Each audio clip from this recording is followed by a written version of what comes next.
नमस्कार, स्वागत है आपका हॉर्नबिल टीवी भारत पर। आइए देखते हैं अब तक की खबरें। लखनऊ इंदिरा गांधी प्रतिष्ठान में 1 फरवरी से 4 फरवरी तक national solar and EV expo का आयोजन UP solar power development association द्वारा किया जा रहा है।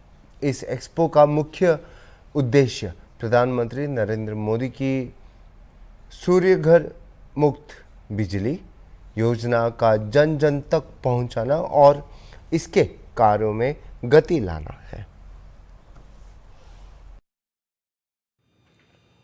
दिनांक 1 फरवरी 2025 से 4 फरवरी 2025 से 4 दिन का ये आयोजन है, जिसमें छुट्टी संडे भी शामिल और लगभग 90 कंपनियां जो हिंदुस्तान की प्रतिष्ठित कंपनियां हैं वो भाग ले रही हैं।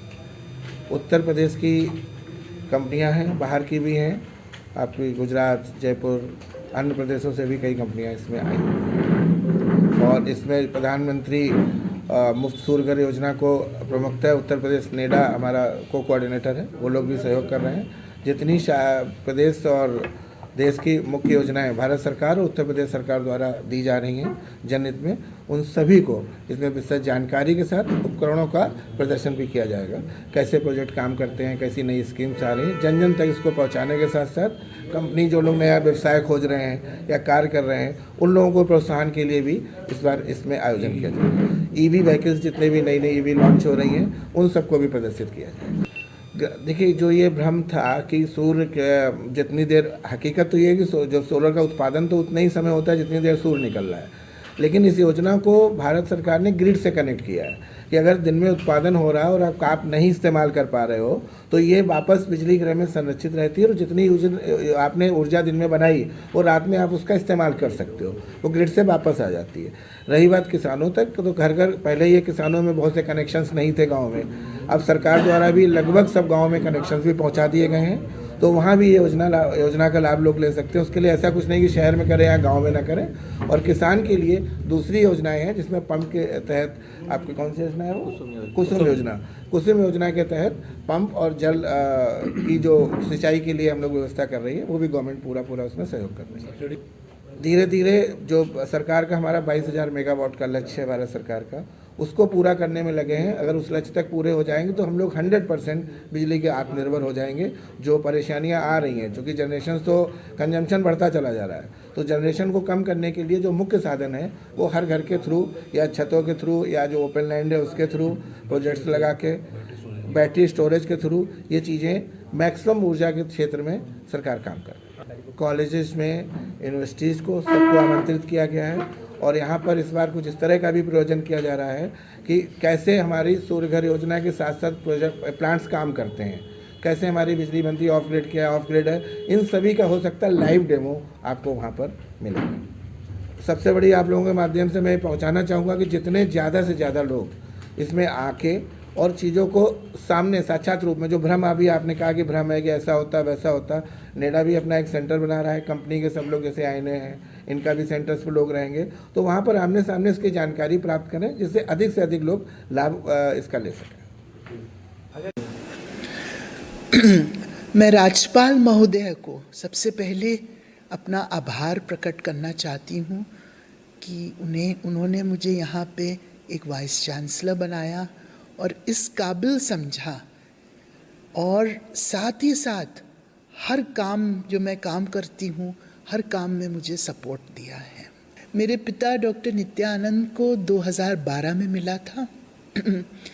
उन्होंने जो देश क्या पूरे वर्ल्ड में जो पहली non steroidal non hormonal oral contraceptive है सहेली, जो आज के दिन नेशनल फैमिली प्लानिंग प्रोग्राम में छाया के नाम से मौजूद है, वो उनके उस दवा के पीछे थे।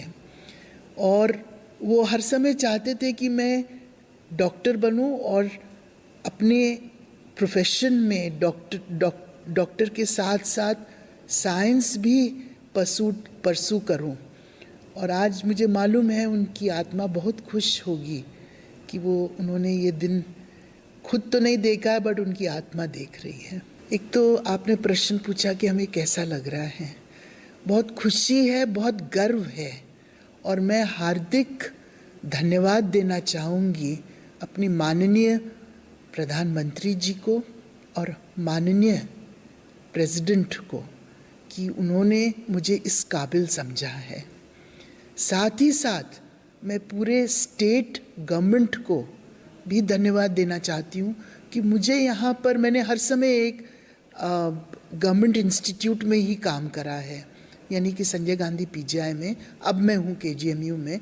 तो मुझे गवर्नमेंट ने एक प्लेटफॉर्म दिया है काम करने के लिए, अपनी जो एक्सपर्टीज़ हैं, स्किल्स हैं, उनको दिखाने के लिए मुझे एक प्लेटफॉर्म मिला है। मैं उसके लिए बहुत बहुत धन्यवाद स्टेट गवर्नमेंट को भी देना चाहूँगी।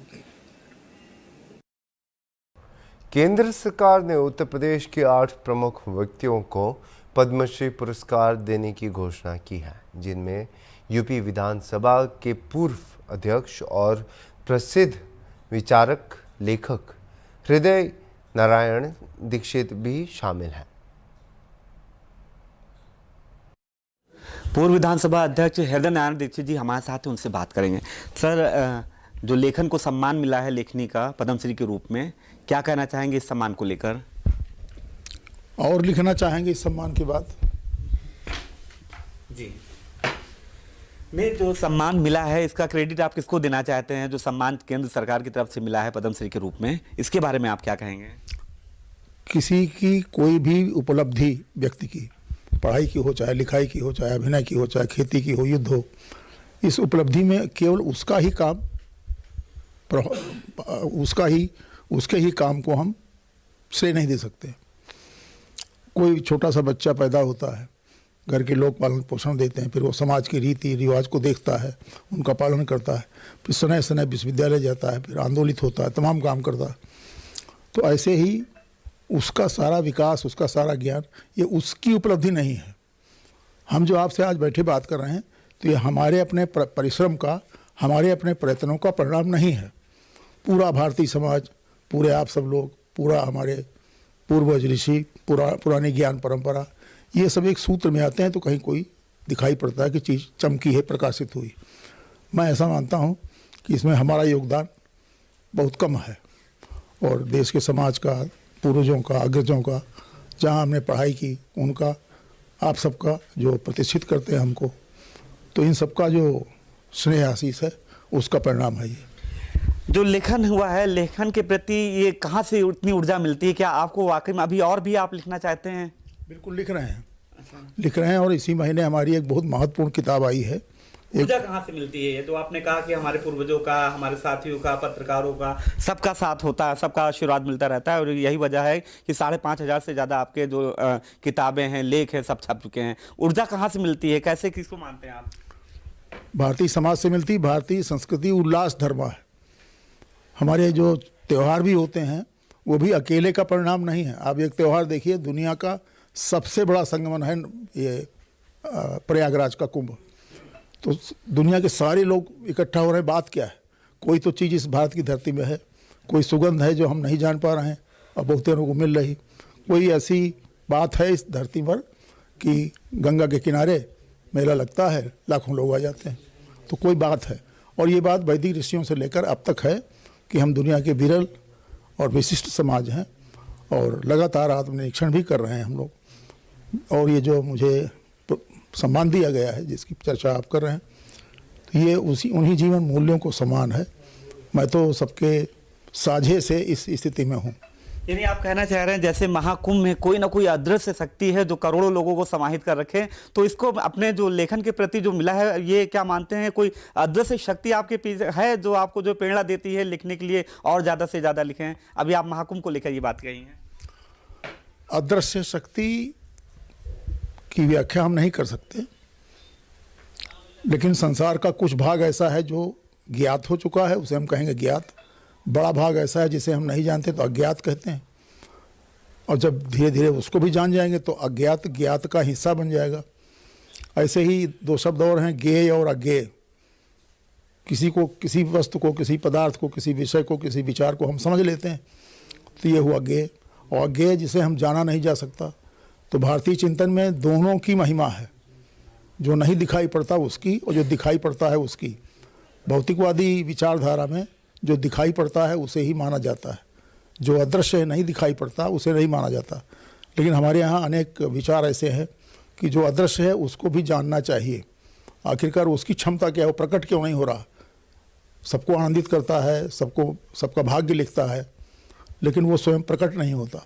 तो प्रकट ना होना इससे छोटा नहीं हो जाएगा। सर, जैसे कि हम लोग भी 18-19 साल से पत्रकारिता कर रहे हैं, आपको विधानसभा अध्यक्ष के रूप में देखा, पत्रकार के रूप में देखा, प्रवक्ता के रूप में देखा, आपकी लेखनी देखी है। लेकिन धीरे धीरे जो युवा वर्ग है, वो लेखनी जो पहले वक्त हुआ करती थी उस दौर में, वो लेखनी धीरे धीरे गायब होती जा रही है। इसके पीछे की वजह क्या मानते हैं, और क्या मैसेज देना चाहते हैं युवाओं को, जो नई पीढ़ी आ रही लेखन के प्रति, उनको क्या मैसेज देना चाहेंगे? पहले युवाओं की बात करते हैं। हमारा उनके प्रति प्रेम भाव, स्नेह भाव ऐसा मैं व्यक्त करते हुए ये कहना चाहता हूँ कि आप सारी दुनिया का ज्ञान प्राप्त करिए। पुराना ज़माना नहीं कि लोग कहते थे कि नदी पार न जाना, समुद्र पार न जाना, और ज्ञान का क्षेत्र बढ़ा है, ज्ञान की क्षमता बढ़ी है, और इसलिए जो भारत में ज्ञान परंपरा रही है उसकी तरफ ध्यान देना बड़ा ज़रूरी है। और भारत की ज्ञान परंपरा में भारत का ज्ञान विज्ञान, भारत का दर्शन, ये सब समाहित रहे हैं। हम आधुनिक भारत को चाहते हैं कि वो दुनिया का सबसे बड़ा आचार्य गुरु बने। हम चाहते हैं कि हम आत्मनिर्भर हों जीवन के प्रत्येक क्षेत्र में। इस सब के लिए युवा को तैयार रहना चाहिए, और युवा वास्तव में भारत का तैयार है। अब उसे कोई पीछे नहीं कर सकता, इसलिए कि जो ज्ञान परंपरा है उसी आधार पर देश का रास्ता आगे तय हो रहा। देखिए, बहुत बड़ी बात की है, युवाओं के लिए एक मैसेज दिया है जिसको आपने सुना है। वीडियो जर्नलिस्ट विजय के साथ अनूप चौधरी, हॉर्नबिल टीवी, लखनऊ।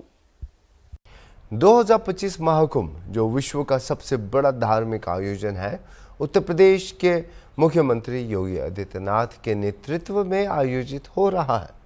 ये सिर्फ एक मेला ही नहीं, बल्कि समाज के सभी वर्गों के लिए एक महत्वपूर्ण अवसर है। हॉर्नबिल टीवी ने इंद्रजीत कुमार निषाद, प्रयागराज के एक नाविक से एक गहन बातचीत की है। आइए नजर डालते हैं इस विशेष रिपोर्ट पर। घर पे हम हैं, मम्मी है, भाई है, भाभी है, हमारी वाइफ है, एक बच्ची है। हाँ सर, हम लोग पहुँच गए बस आने वाले। कितना सालों से आप ये नाव चला रहे हैं? ये तो हम पैदाइशी से ही चला रहे हैं नाव। जब स्कूल हाई स्कूल तक पढ़े हैं, हाई स्कूल फाइनल किए हैं। ठीक है सर, क्योंकि ये लोग अदरवाइज ले भी ना जाते। यहाँ पे 10,000 नाव हैं। यहाँ 1 घंटा लगता है जाने में, 1 घंटा आने में, 10 मिनट लग जाएगा, 10 मिनट। अभी यहाँ से जाने में मान लो आधे घंटे, फिर वहाँ से आने में आधे घंटे। सुबह से शाम हम ड्यूटी करते हैं। 6 बजे से चालू हो जाता है नाव, रात को 5 बजे क्लोज बंद हो जाता है। कोई इंसिडेंट नहीं हुआ है? अभी कोई घटना नहीं हुआ है, और घटना हो भी जाता है तो हमारे सरकार इतना व्यवस्था की है। ये आप लोगों का खुद का है या सर? ये हमारा खुद का है, सरकारी का। हाँ, हमारा खुद का। सरकार ने हायर किया है? हाँ, सरकार ने हायर किया है। तो इस बार कमाई अच्छा होगा आप लोग? कमाई हो जाए, गंगा माई दे दे, अच्छी बात है।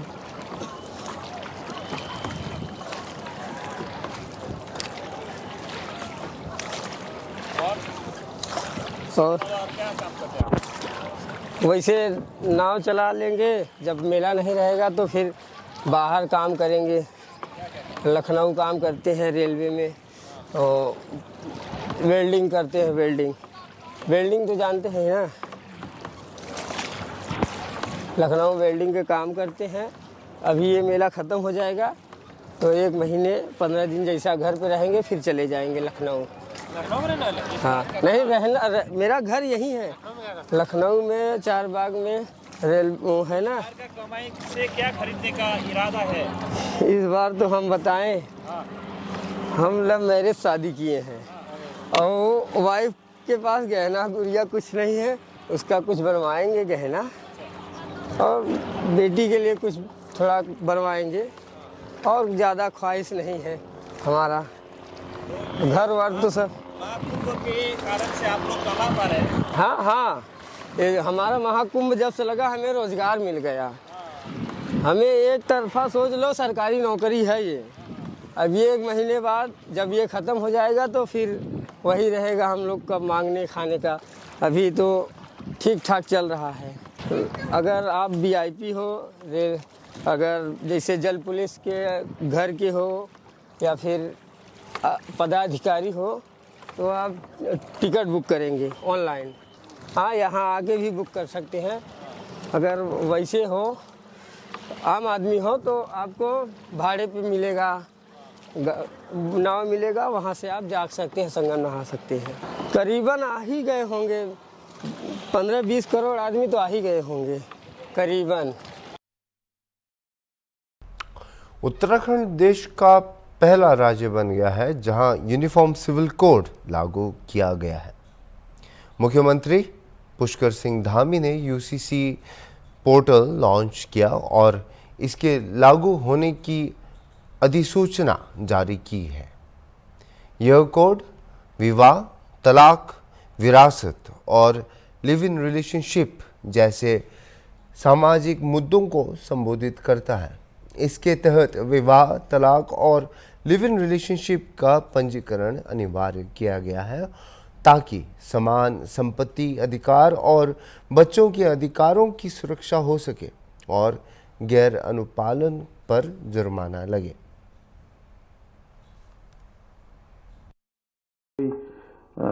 लेकिन सभी धर्मों में एक चीज ये जरूर की गई है कि सभी धर्मों में विवाह की जो न्यूनतम आयु है, लड़कों के लिए 21 वर्ष और लड़कियों के लिए 18 वर्ष अनिवार्य कर दी गई है। मतलब 18 वर्ष से पहले नहीं कर सकते। वहीं दूसरी ओर सभी धर्मों में पति पत्नी को विवाह विच्छेद के पश्चात समान अधिकार देने के साथ ही पति या पत्नी के जीवित रहते हुए दूसरे विवाह को पूर्णतः प्रतिबंधित कर दिया गया है। भाइयों बहनों, समान नागरिक संहिता में संपत्ति के बंटवारे और बाल अधिकारों के विषय में भी स्पष्ट कानून बनाए गए हैं। इन कानूनों के अंतर्गत सभी धर्म और समुदाय में बेटी को भी संपत्ति में समान अधिकार प्रदान कर दिए गए हैं। इसके साथ ही संपत्ति के अधिकार में बच्चों में कोई दिक्कत है? इसके साथ ही संपत्ति के अधिकार में बच्चों में भी किसी प्रकार का भेद नहीं किया गया है। अर्थात प्राकृतिक संबंधों के आधार पर जन्मे, सहायक विधियों द्वारा जन्मे या लिव इन रिलेशनशिप आदि संबंधों द्वारा जन्मे बच्चों को भी संपत्ति में बराबर अधिकार माना जाएगा। वहीं दूसरी ओर किसी भी व्यक्ति की मृत्यु होने के पश्चात उसकी संपत्ति को लेकर परिवार के सदस्यों के बीच किसी प्रकार के मतभेद की स्थिति उत्पन्न न हो, इसके लिए मृतक की संपत्ति पर उसकी पत्नी, बच्चों एवं माता पिता को भी समान अधिकार प्रदान किया गया है। भाइयों बहनों, वर्तमान समय को देखते हुए युवक और युवतियों की सुरक्षा सुनिश्चित करने एवं युवाओं को सामाजिक समस्याओं से बचाने के उद्देश्य से इस कानून में लिव इन रिलेशनशिप के लिए पंजीकरण अनिवार्य किया गया है। पंजीकरण कराने वाले युगल की सूचना रजिस्ट्रार उनके माता पिता या अभिभावक को देगा। ये जानकारी पूर्णतः गोपनीय रखी जाएगी। इसके साथ ही लिव इन के दौरान जन्मे बच्चों को भी उस युगल का बच्चा ही माना जाएगा और उस बच्चे को जैविक संतान के समान समस्त अधिकार प्राप्त होंगे। इसके साथ ही इस कानून के माध्यम से जन्म एवं मृत्यु के पंजीकरण की भांति विवाह और विवाह विच्छेद दोनों का पंजीकरण भी किया जा। यूसीसी पोर्टल पर पहले पंजीकरण करने वाली निकिता नेगी ने कहा कि उत्तराखंड राज्य और हमारे मुख्यमंत्री को बधाई देना चाहती हूं। सभी को पंजीकरण करना चाहिए। यह एक अच्छा कदम है और इसकी बड़ी शुरुआत है। मैंने अपना विवाह पंजीकरण करवा लिया है। राज्यों को मुबारकबाद और सीएम को मुबारक, और सभी को करना चाहिए। पहल शुरुआत अच्छी है तो कर लीजिए, फिर उसके बाद धीरे धीरे बेनिफिट्स तो आगे होते जाएंगे, देखते जाएंगे कैसे कैसे क्या होता है। मैरिज का रजिस्ट्रेशन किया है? हाँ जी थोड़ा दिखा दीजिए मैम।